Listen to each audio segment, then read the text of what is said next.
guys, it's Sam, and this is my spoilery discussion on A Sorrow Fierce and Falling by Jessica Cluess, but really the entire Kingdom on Fire series. If you have not read this book, I do have a spoiler-free review which I will link on the screen. So this series is one that I continue to say is underrated, and I wish that more people did read it, which is why I'm doing a discussion on it, because I think this could be just as popular as like the Shadowhunter books and things like that, because it feels like it has the same energy. It's so fast-paced and fun, and I like the world and everything, but ultimately, I do feel like this last book especially suffered from pacing issues that I just wanted so much more from so many plot points in here, especially a lot of the relationship stuff. So one thing that also kind of sucked for me reading this was that there are no recaps for the second book in the series that I was able to find. So it'd been a little bit of time, maybe about a year, probably a little bit less, than since I had read the second book. So I remember a lot of like the major plot points, but not some of the smaller things, and I feel like I was less attached to the story a little bit because of that. I still really enjoyed this book, but because the series isn't very popular, there's not a recap for it,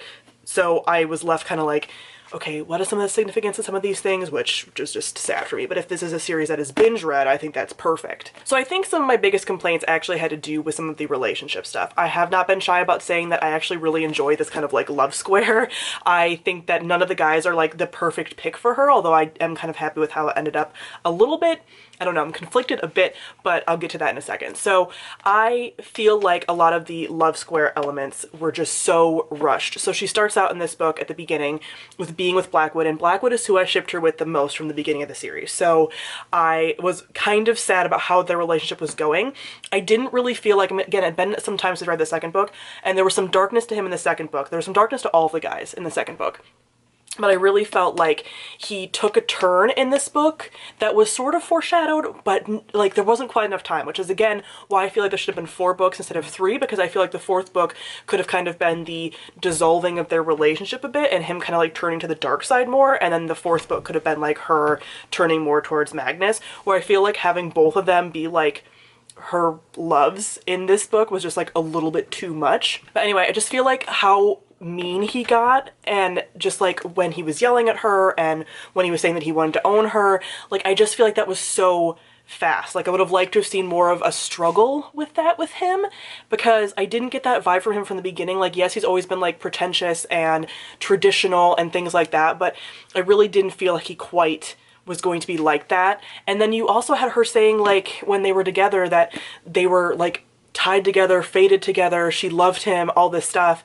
And then yes, he was awful to her, but then you didn't really get this passage of time when she starts kind of turning back to Magnus, and that was just like a little too fast for me. Not that it's completely unbelievable, but again, I just think we needed more time there for that to happen, because you then get Magnus coming back and her saying like how mature he is, and she goes and sees him and he's like the leader of the soldiers and stuff. It's like he's changed so much, but in the book you're like, how much time has passed, you know? Like I don't really feel like he's had that much time to do all of that. So although I do like what happened with some of that, it just still was like, it was too fast. There wasn't enough time to soak all that up. I also feel like the Rook thing was resolved fairly quickly as well. I like that she laid out like he was a childhood love, all that kind of stuff, because I kind of knew that was going to happen from the beginning with him. Like I knew that was kind of going to be his fate, but her kind of coming to terms with his death, her getting his powers, all that kind of stuff. I loved her getting his powers and like all that darkness and stuff like that, but just all of that was again resolved really quickly. And I liked the way it all resolved. I liked that she was the one that had to kind of kill him. That's very dark for a YA series like this, so I enjoyed that.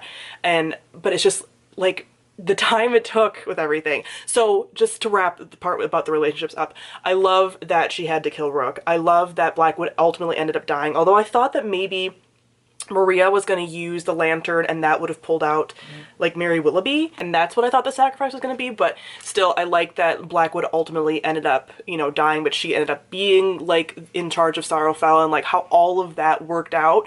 I really liked that. But, and then how she did end up with Magnus, and she's like, you know, we've grown and we're different people and we're more mature. Like all of that stuff was really satisfying.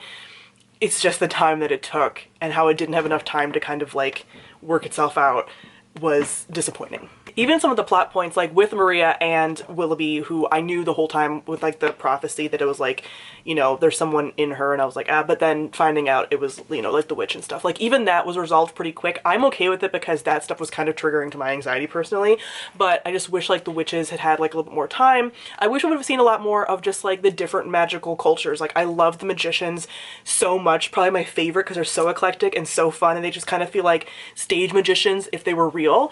So like that's really fun, and I like the witches and stuff as well. So I just wish we had more time with that, but I also just wish that like that Willoughby stuff would have gotten like a little bit more resolved. Again, what we got was good, but again, just more time. Even the stuff with like, you know, Henrietta and her dad, just, you know, where she found out that like he was really mad because they tortured his love and blah blah blah, and her mother, really crappy, but again, just more time. And when he was like, I wish we had more time at the end of the book, I was like, me too, because I just feel like there's a lot of things that we could just have just had more time to sit with, to grieve with. I like that this finale had loss, and again, how dark so many things were, but just a 4-book series, man, I think would have been perfect. Something else I do love about this finale is that she got to keep her powers, she got to keep her place, and so many series that came out around this time for YA fantasy series, especially one notably that I will not mention, but I'm sure you guys know what I'm talking about.